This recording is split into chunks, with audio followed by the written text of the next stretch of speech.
I worry that what a society morphs and devolves into after it rejects Christianity is something worse than it was before, because now it's high-tech, it's high-powered, it's ideological, it's intellectual, it's wealthy, and it's rejected Christ. Being offended on behalf of a stranger is a really weird thing that we do in the modern world. But it's a very Christian thing to do when you think about it, because it believes, an offense against a stranger is an offense against everyone. This is Disruption. I'm actually getting hot in this Roman toga. It's your coat of many colors. My coat of many colors. This is my favorite blanket, by the way. Yeah. Some Brazilian guy was dating my sister 20 years ago. Didn't work, obviously, but he gave us this blanket instead. You got something out of it. Your sister might not. I got have, something but you out got of it. something out of it. That's hilarious. I'm getting too old for this. What is this, ASMR? I've got my hot chocolate here. Way more chocolate than it is actually milk. Whoopsie. This is rose hip tea. Rose hip tea? Yeah. Hagebutt, in other words. What time is it? It's 7:07. We're about ready to go to gosh, bed. it's 7:12. I can't read a clock. It's too late in the evening to be recording podcasts. Yeah. Why are we up at this hour of the evening? So I was awake last night at 2 a.m. because I don't know, to be honest. I can't sleep anymore. Why would you do for that? some reason? I don't Stop know. it. I can't sleep Go to anymore. bed like a normal person. You're still on a California high, or you're just jet lagged? How could you still be jet lagged after? I mean, I came back on Saturday. That was You can still many be days jet lagged ago. after 3 days. That Yeah. being said, I don't know if your body would have adjusted to the sleep schedule in the Cali time zone at that point yet. Hey, this is great. I'm not spilling anything at all. I'm using. I know how to operate a thermos. I'm so smart. Maybe I should be on a podcast. I know how to operate a thermos. Is that all it takes nowadays to be on a podcast? The Yeah. ability to operate a thermos. The standards. The now, bar is low, ladies and gentlemen. You too The sta- can start your own podcast Just make sure you. if you know how to operate a thermos. Also, I brought my own cinnamon here Yeah. with me today. Canela and polvo. I think that's Spanish. Polvo? I thought that meant chicken. This is clearly not chicken. Slide that over to me. That probably just means cinnamon powder, which is what it says in English underneath. Oh. The Spanish word for chicken, I think, is just 2 L's. Oh. I apologize Never to seen any it. Spanish-speaking persons, but the extent of my Spanish knowledge comes from Dora the Explorer. Dora the Explorer. Yes. Wow. My friends and I, from my other church at Magnify, we wanted to start a Dora the Explorer R-rated live-action film. I think every child has at some point thought we should make Dora the Explorer, but violent. And Diego was going to be a drug runner. I'm pretty sure this is already an SNL skit or something. So, How was your Thanksgiving, though? I don't know. it was good. It was good. Very casual. The whole family was actually there for Thanksgiving, which is cool because my family travels a lot. Various members of my family are all over the place. So It's just like my family. Yeah. My family. We all started in Michigan, and then we all just started traveling all over the place. All over the place. Yeah, I went to Disneyland for Thanksgiving, so I'm all... Space Mountain was awesome. They made a new Star Wars. Now that Disney bought Star Wars, they made a new Star Wars ride, and it was fantastic. It was actually fantastic. I felt like I was actually being captured by the Empire, and stormtroopers were the whole thing was so legit. It was crazy. You walk into this room, and it's this giant room, and all these all land or the land, sea, air, Like the AT-ATs. Yeah. Yes.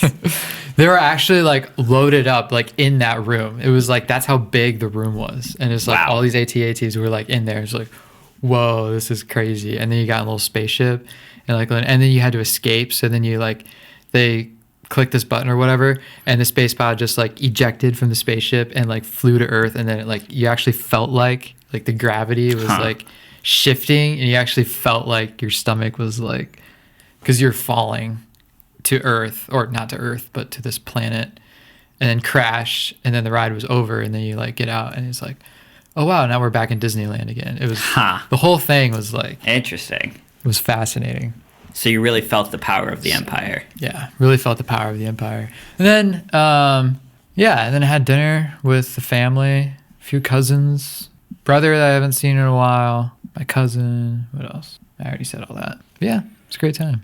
So you really felt the power of the Empire. Huh? How often do you think about the Roman Empire? The Roman Empire. That's right. How often do you think of the Roman Empire, ladies and gentlemen?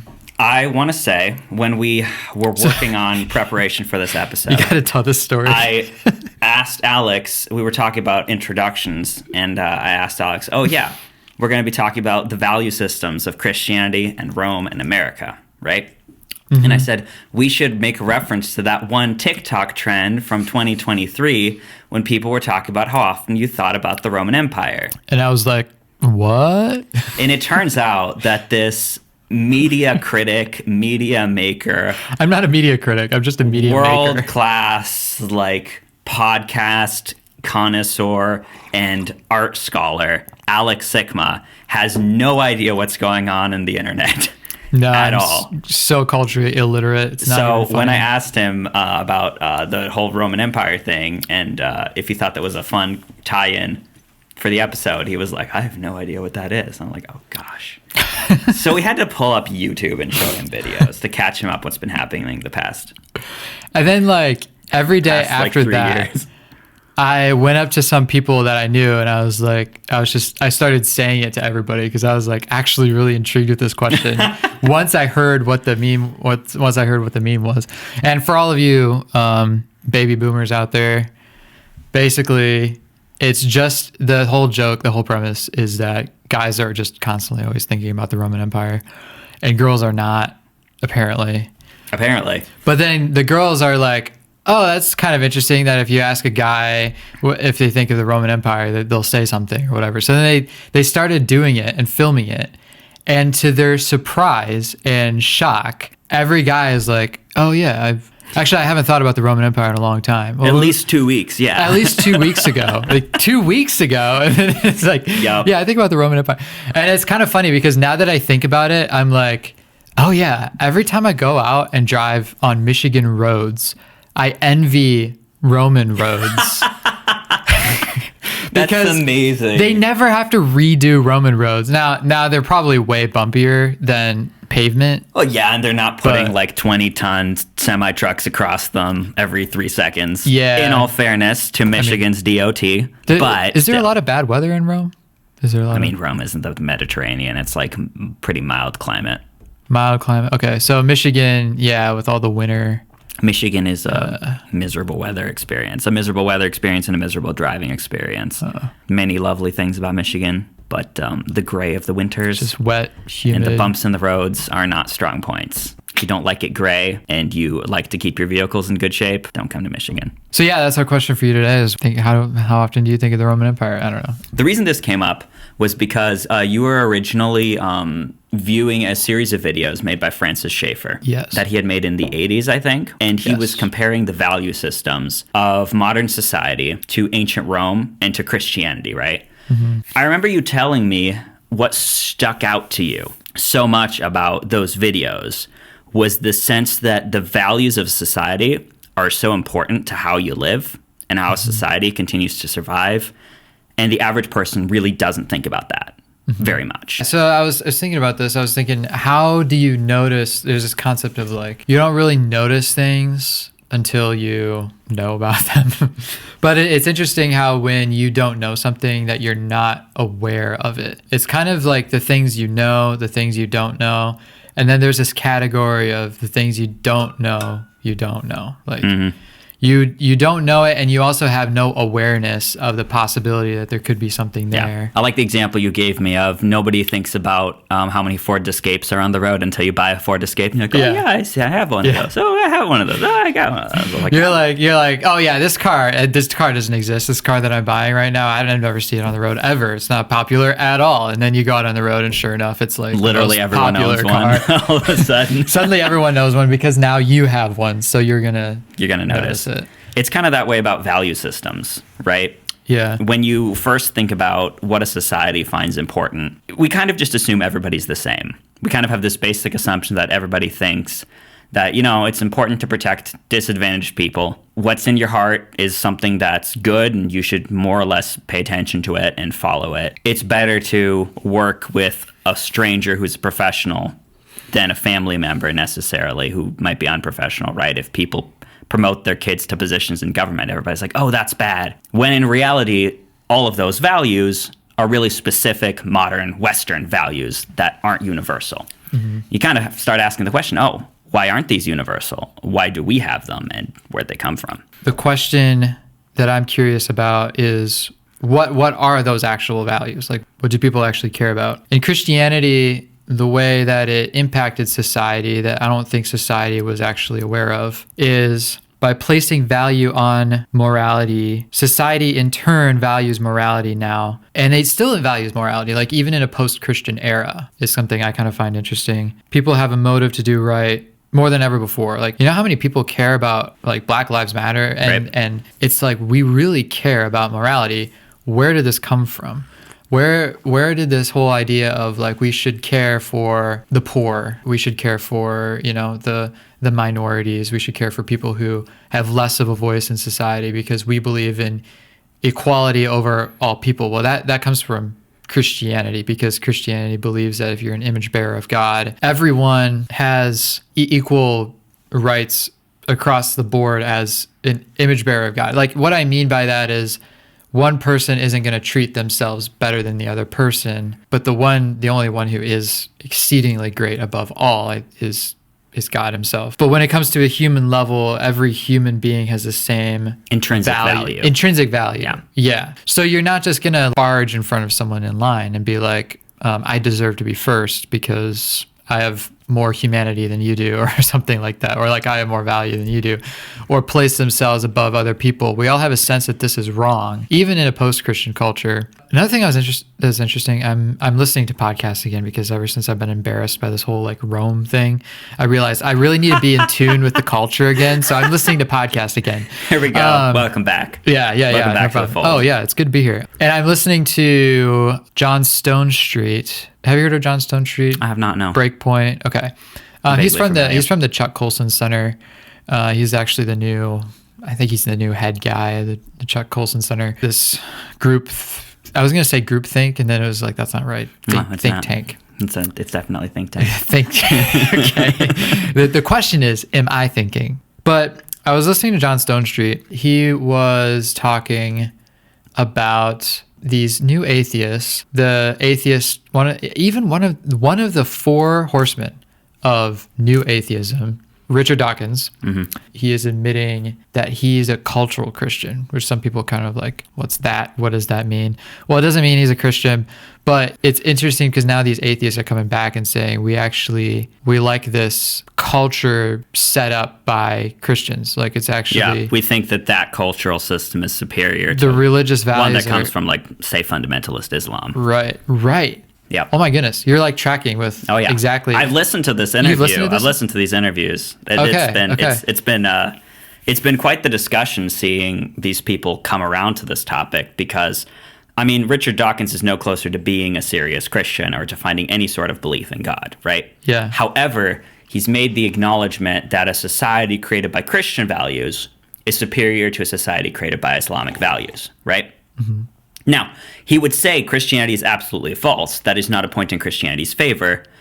But he would say that on the moral tier list, a society that doesn't do extrajudicial killings for morality flaws is superior to a society that doesn't. Why does he believe that? He's an atheist, so his his way of deriving morality doesn't really account for him saying some things are better than others. He just kind of accepts that they are and ignores the metaphysical baggage that leaves him with. Mm-hmm. But, he grew up with Christmas carols and cathedrals and has no love for the religious system that built these cathedrals and wrote these Christmas carols. Somebody discussing the topic of Dawkins and cultural Christianity said that it was reminiscent of the C.S. Lewis quote about bidding men without chests to be brave and castrating men and then bidding the geldings be fruitful and multiply, right? You want the societal benefits of a certain religious and cultural tradition, but you don't want to admit that what's at the heart of that religion and culture and tradition is actually valuable. That's the cultural Christianity catch-22, because right now it's cool to admit that Christianity did good things for society, but nobody wants to actually believe that Jesus Christ is the Son of God who came to die for our sins, right? That's not cool yet. Interesting. Which is an interesting point to be at, because the new atheism is floundering, largely because, it's kind of anti-human and philosophically really empty. Well, people are finally catching up to Nietzsche now, right? Yeah. Don't you say? I think there's some truth to that. Maybe not necessarily catching up to Nietzsche, but they're acknowledging the fact the metaphysics of Christianity are intrinsically tied to Christianity, right? Mm-hmm. That you can't just be an atheist and keep your Christian baggage. So the new atheists are probably going to be struggling in that regard, and that's going to lead to a lot of agnosticism, right? People who acknowledge the importance of Christian values but still don't want to accept the truth of Christianity. It's going to be interesting to see how that develops, right? Yeah. You have guys like Alex O'Connor who are on the forefront of these kinds of discussions, right? He's an atheist himself, but he's got this really strong awareness of what Christianity has done and what a genuine atheism actually means, that makes him sensitive to how problematic a pure atheism is, and sensitive to the kind of meaning and the kind of values and the kind of transcendent beauty that a value system like Christianity provides, even though he himself has said that he's unable to find faith, which is a topic for another time, but a fascinating admission on his part. Like, how close can you go to the line without crossing it? Exactly. Like they almost really want to get close. Well, the thing that he talks about is, and this is kind of the thing in atheism right now, it's that non-resistant non-belief. It's like, I wouldn't mind believing in God, but I just don't. So something must be wrong with God, or he's not real, basically. That's kind of where atheism, that's kind of one of the big gravity wells within atheism that's rolling around right now. Like, how do you deal with that? How do you deal with people who would like to be Christians but don't have faith? Is that their fault? Is that disingenuous? It's a big topic to unpack. But on the topic of Christian values in Christian society, there's a podcast which I highly recommend from the Gospel Coalition called Post-Christianity. I think I might have mentioned it before. But it explores a lot of the Christian roots that made the West so unique. What's interesting about Western countries is that they're WEIRD, which is an acronym that comes from the work of a man named Joseph Henrich, and it stands for Western, Educated, Industrialized, Rich, and Democratic, right? Some kind of unique things about Westerners and their psychology, right? Right. The podcast Post-Christianity kind of starts out with an exploration of what makes Westerners weird and what made the West, and it's honestly Christianity. This isn't just like Christian propaganda. We did all the good stuff and all of you did all the bad stuff. No, it's objectively true that the reason the West turned out the way it did was because of Christianity, on purpose or on accident, right? Mm-hmm. The kind of breakup of traditional clan-based societies in favor of societies based around covenant, around mutual trust, of people being introspective of their personal moral state. Augustine, right there. Rent-free. Still. Still in your brain? I know. No, but that's very much Augustine. If you had found St. Augustine's Confessions, you wouldn't think that was an ancient document from the 4th century, right? It's extremely introspective, extremely poignant. It's going through the inner life of a person. This is one of the foremost Christian thinkers who had massive influence on the rest of Christian society. And he is dealing with his contemporary context, Rome, right? Mm-hmm. Very much not a modern society, right? Right. Augustine is clashing with Rome the traditional Roman societies are falling apart. They blame the Christians. They say, oh, Rome went Christian, Rome went soft, Rome is falling apart, must be the Christians' fault because more and more people are converting to Christianity. And at this point, Rome is in its dying throes, right? The barbarians are at the gates. Augustine actually dies during a siege, a barbarian siege of the city of Hippo. Oh, he dies of old age? He dies during the siege, I think of an illness or old age. Okay. But he's to some extent, I don't know if you could call him accurately a war casualty. Martyred. No, Yeah, he wasn't martyred, but he did die casualty. in the city or at some point in the siege, right? He writes this work called The City of God. What he does is he compares and contrasts the kingdom of this world and the kingdom of heaven. To the typical point of Augustine, he says, the city of God is the city where God is the highest thing, where the love of God is the highest thing, and the city of man is where man loves himself. And I'm going to read an excerpt from The City of God, just to kind of drive this point home. This is from chapter 28. Accordingly, two cities have been formed by two loves. The earthly by the love of self, even to the contempt of God. The heavenly by the love of God, even to the contempt of self. The former, in a word, glories in itself. The latter in the Lord. For one seeks glory from men, but the greatest glory of the other is God, the witness of conscience. He makes this point that Rome is inherently part of the city of men. And the city of men is the self-obsessed system of this world, the system of darkness, the system of evil, right? What was Roman society based on? Roman society was based on worship of their gods, who are glorified humans, basically. It was based in a worship of their emperor, who was literally just a guy who was just being deified as the leader of this empire. And Schaeffer points this out. It was humanistic fundamentally because the values that it placed its rooting in as a society are values that are human-centered. There was nothing bigger than the individual, so the worship of individuals, whether they be gods or emperors, was all that they had. Mm-hmm. So when Julius Caesar goes and kills like 1 million people in Gaul, nobody bats an eyelash, because why in their value system should that be wrong? If Julius Caesar is a genius man, and a genius man is the greatest thing that could possibly exist, he is bringing glory to Rome, which is the pinnacle of human achievement, how could that be wrong? As modern people, we're horrified by the statement that millions of people were killed. That does not sound great to us. We're like, that's horrible. How could you do that? You're just conquering and being greedy. That's an extremely Christian thing to think, whether you know it or not. You know what I mean? You see Augustine, and his value system is rooted in a love of God, something bigger than himself, right? So what gives people value is this God that is bigger than all other people. Rome doesn't have that kind of a value system, right? What motivates a person to be good? Well, it's this moral law that comes from God and this love and forgiveness that comes from God that makes you want to be like him, right?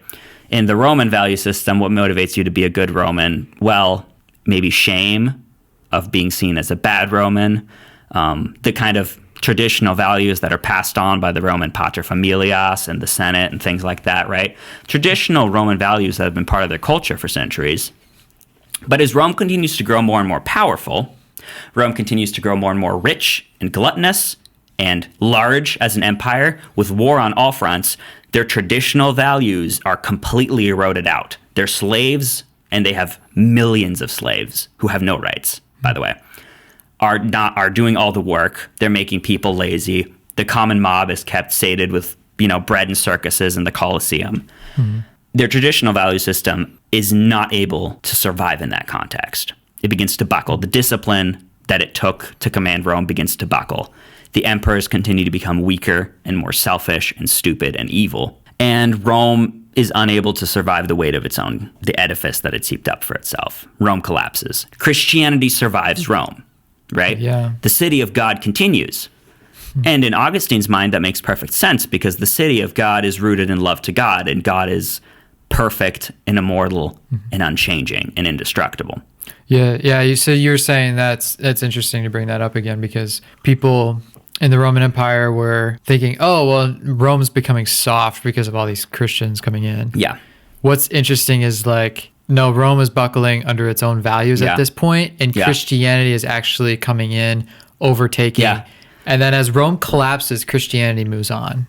These soft people who don't want to commit murder, who don't want to participate in the violence and in the orgies, who say forgive your enemies, who say that they worship a man who was crucified, which is the most horrible death you could die in Rome.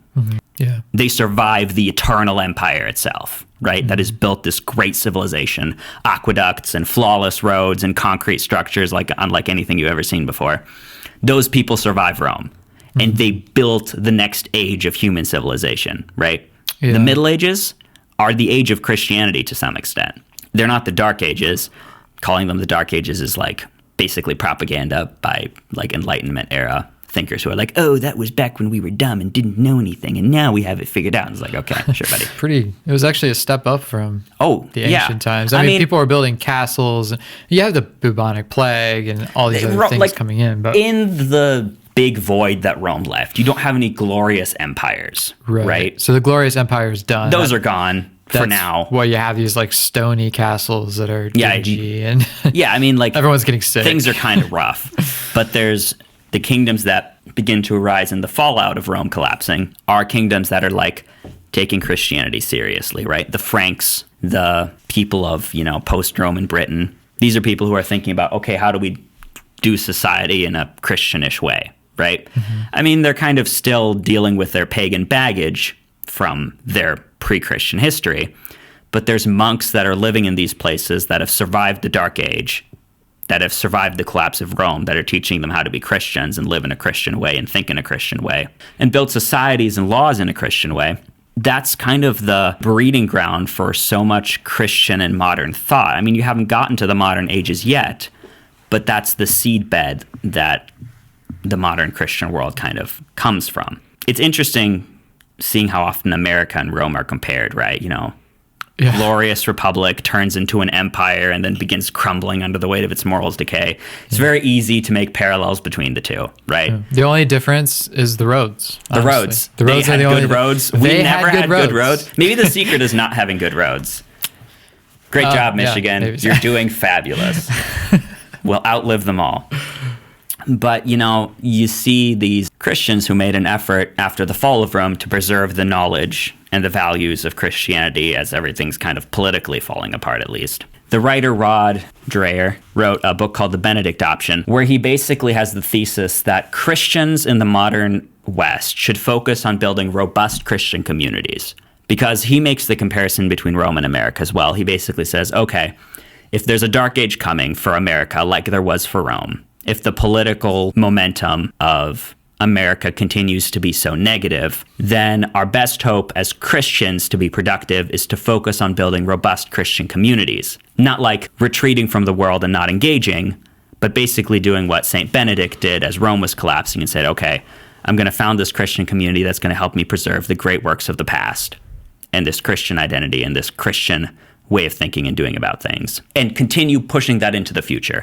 And I think there's a lot of truth to what he says in this book, and it's a strong recommend, whether you agree with his thesis or not, for you to at least read it and grapple with it, because he says the amount of actual momentum that we make when we are like politically obsessed Christians who think politics are going to solve the fundamental spiritual problems of America, we're not making headway. And that doesn't mean give up on politics altogether. We still have a responsibility to help protect innocent people and live out Christian values in that sphere. But he says our primary focus should be on building Christian communities that are able to do this in our lives, in your lives, in the lives of the people around us.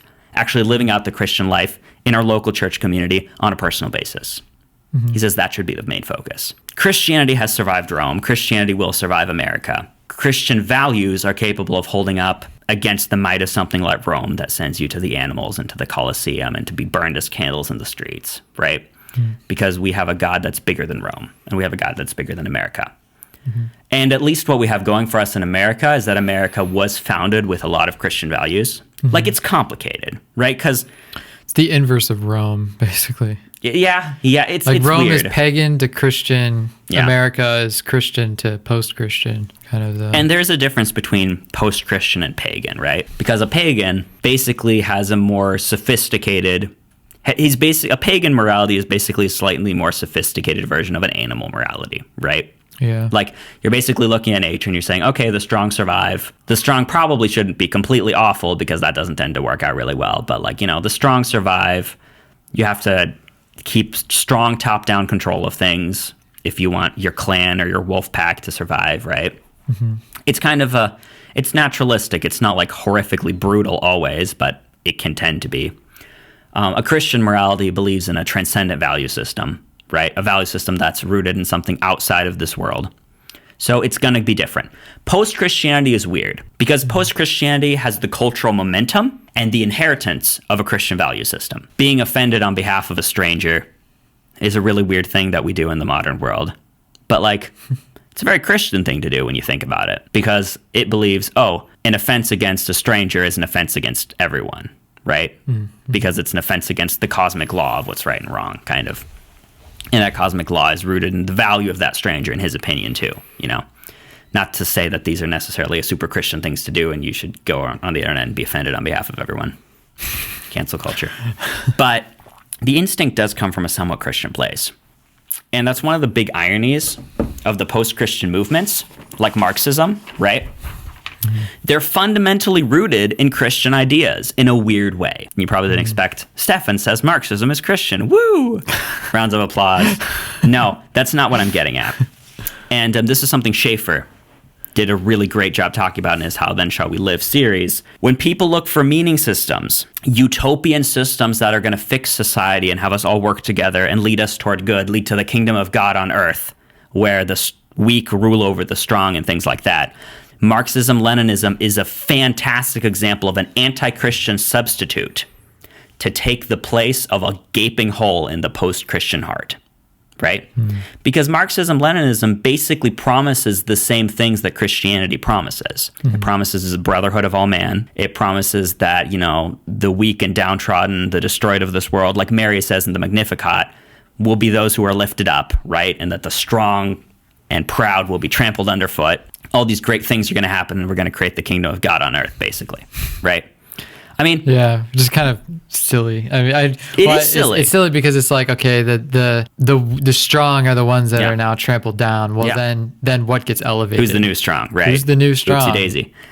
Classic examples of statist communism show that the new strong will be no nicer than the old strong. You know, you think about how, like, a pagan would never fall for an idea that dumb. Because a pagan would say, no, the strong should be on top. That's the natural order of things, right? Yeah, it always happens that way. But in a post-Christian world, where a belief exists that those things are the things that should happen, Marxism-Leninism fits in extremely well, right? And Schaeffer talks about the young people that buy into it because the kind of neo-pagan hedonism, self-fulfillment, personal peace philosophy isn't paying dividends, right? These disillusioned young people who are seeing that that doesn't work out are turning to utopian socialism. And then every time utopian socialism is tried, it ends up being the statists and the hardcore communists who are in charge, because the only way to really do it is through top-down state control. Ironically, you're back to humanism again. The power of man is the greatest thing that there is, much like Rome. Post-Christianity is an awkward hybrid of Christian and non-Christian beliefs. This is something I think Glenn Shrivner from the Post-Christianity podcast, I think he has a podcast called Speak Life. He specifically talks about quite a lot. He says that these values that we all value, you can't really just pretend they come from nowhere. And he points out that it's a lot easier to tell people who believe in these values of individual freedom, universal justice, to say, hey, you should believe in those things, but the reason you should believe in those things is Christianity, not the kind of vague, humanistic, liberal progressivism that doesn't really have a good, firm foundation in anything, right? And he says it's easier to tell people, you're right, here's why you're right, than it is to tell them, you're wrong, here's why you should reject those things, or something like that. And he says that gives us unique opportunities to witness in the post-Christian world, because it enables you to be able to tell people this is where the values that you have come from and why you shouldn't take them for granted. You try to bring those value systems to Afghanistan, they're not universal values. They're going to reject that. We saw that. We saw what U.S. interventionism abroad does. We saw what attempts to impose democracy in other parts of the world do. Their cultures and their value systems are not aligned with ours, not because they're terrible people, but because they don't have the centuries of Christian thinking that built our modern, democratic, personal freedom, personal responsibility, personal rights mindset that we have. It's not something we can take for granted. It's not something that we should take for granted. And from the start of America, there's always been humanist ideas, right? The guys that wrote the Declaration of Independence were not necessarily like Orthodox Christians. Actually, I want to say the top dogs of the founding fathers were mostly deists. And then you have the other 200 nerds that no one talks about that were all Protestant Christians. Yeah, no, it was this interesting mix of rationalists, deists, and Orthodox Christians, right? Mm-hmm. The phrase, we hold these truths to be self-evident, in the initial draft, it was we hold these truths to be sacred and undeniable, which is a very different flavor and a very more Christian flavor. But Ben Franklin, when he's editing Thomas Jefferson's draft, he says, no, we'll do... I thought it was Thomas Jefferson that did that. Thomas Jefferson did the draft. Benjamin Franklin edited it. Oh. And he goes, oh, no, it's self-evident. And it's like, is it? Is it self-evident that these are our rights? Is it self-evident? Yeah. Really? To a deist, they would To say. a deist inheriting centuries of Christian thought, of course it's self-evident. Yeah. As that consensus falls apart, are we going to see more and more pagan behavior? Or is post-Christianity going to take a whole new direction in a brave new world? More of a perverted Christianity than a return to paganism. I wonder what that's going to look like, because I don't think we can assume that we're going back to paganism. I don't think a society that was touched by Christianity is ever going to be the same. The problem is, I worry that what a society morphs and devolves into after it rejects Christianity is something worse than it was before, because now it's high-tech, it's high-powered, it's ideological, it's intellectual, it's wealthy, Whoa. and it's rejected Christ. What kind of monster is that going to make? I don't know. But it's worth being concerned about. But it gives you an entry point to engage with people thoughtfully who care about their society, who care about what happens. Because you can tell them, hey, all this stuff that you value, there's a reason it came about in history. It wasn't just a happy little accident. History doesn't naturally have a bend towards peace, justice, equality, and things like that. Why should it? If you are a Christian, you believe that Christianity has a bend towards the positive because Jesus Christ is king and he is establishing his kingdom on earth. And the last enemy that will be defeated is death, right? If you're a Christian, you have a reason to have faith and to believe in a positive and meaningful trajectory to history. If you are not, you can't justify that. There's no reason that a mistake in the cosmos, bumbling around a burning ball of helium, should turn out right. So that gives us a place to have good conversations with people and to show them the fruits of secularism, to show people like Dawkins, hey, the world that you value right now, your scientific positivism and like secular materialism, it wouldn't have made this world. It didn't make this world, and it's going to destroy it if you keep this up. So how often do you think about the Roman Empire? You should think about it more often. And I think you should think about Christianity and what it did to Rome, how it survived Rome, and how we live in a Christian way in the modern Rome, America. I think we take Christianity more for granted than we think we do, with all of it that it's left behind and just how much our world has been developed. But yeah, I have the same kind of concern that you brought up. The paganism post-Christianity, what is that going to be like? It's more powerful, it's more technologically advanced, it's more intellectual, right? I mean, you look at Nazi Germany and just how horrible that was. The problem is, by making people richer and more intelligent, you don't make them better. You just make them more capable of doing things. And the things that they're going to want to do, if they're not rooted in a really strong sense of what's right and wrong, are going to be very dangerous. It was Martin Luther King, I believe, who said something around the lines of that we have guided missiles and misguided men.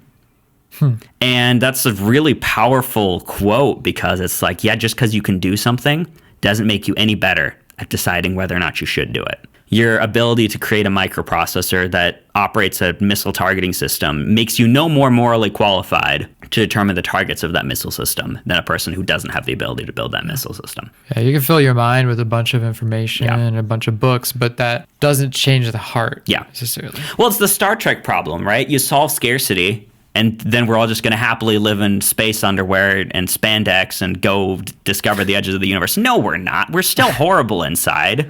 Just having everything we want isn't going to fix us, you know? And that's the mythology of Star Trek. It's optimistic sci-fi because it's delusional. And I say this as a Star Trek fan. So interesting. I've never seen Star Trek. You should watch at least a little bit of Star Trek. Yeah. TV show's good. Yeah. I've seen a spoof on it. There was an episode of Black Mirror. Have you seen Black Mirror? Not really. Okay. It's also a terrible show, so don't watch it. This is not a disruption recommended. Not a disruption recommended. But if you ever do watch Black Mirror, I want to say the spoof on the Star Trek one I've seen clips of that. Was a highlight. Like that was probably the best episode out of all of Black Mirror. So just watch that one and don't watch any of the other ones. But although that was a darker twist, right. The one from Black Mirror. We should tell people about our next episode. We have a very special guest. Yes, we actually do. We're going to bring on, should I leave it a surprise or should I tell the people? Well, I mean, I guess it doesn't matter. We'll he's just say fairly well known, isn't he? He's very well known. He's one of the big three. No, one of the big reform guys. One of the big reform guys. He's like on par Super with Dr. Beaky. We're bringing in the big guns right here. Next episode, we're going to have my dad on to talk about young people and helping them discern what God's will is for their life. Yeah. So this is going to be super generalized. I think pretty general episode. You may have found yourself thinking, I can't decide if I should ask this girl what do I out, even do with my life? or what do I even do with my life? Who should I marry? What college should I go to? Should I put out a fleece and pray for the Lord to put the dew on it? Yeah. Like Gideon does. Jacob's servant goes out in the well and prays for the Lord to bring someone to water his camels. Oh yeah. That's how you find a wife, by the way. Casting lots. You have your servant go out. Whatever woman comes to I feel like just Christians water spin the bottle camels. is just cheaper, and then you just marry the one it points at. And if it points at you, you're destined to be single for life. That's the Lord's will for you. That is pretty sad. If you want the actual answer to these questions, wait for next week when my dad, Dr. Sasha Walicord, is going to be on, and we're going to interview him next week. Next episode. 2 weeks from when this episode is coming out. Yeah. And if you found this interesting, be sure to subscribe on YouTube or follow us on Spotify. Leave a comment. How often do you below. think about the Roman Empire? How often do you think about the Roman Empire? You can follow us on our Instagram. And I'm actually posting things on Instagram now. Good for you. And YouTube posts and doing great. All that other stuff. We'll catch you on the flip side. Stay safe out there, folks. Thank you for listening to the Disruption Podcast, where we disrupt the culture and center Christ. If you enjoyed the show, please consider subscribing on YouTube or following us on Spotify. You can also follow us on Instagram. We'll see you on the next episode.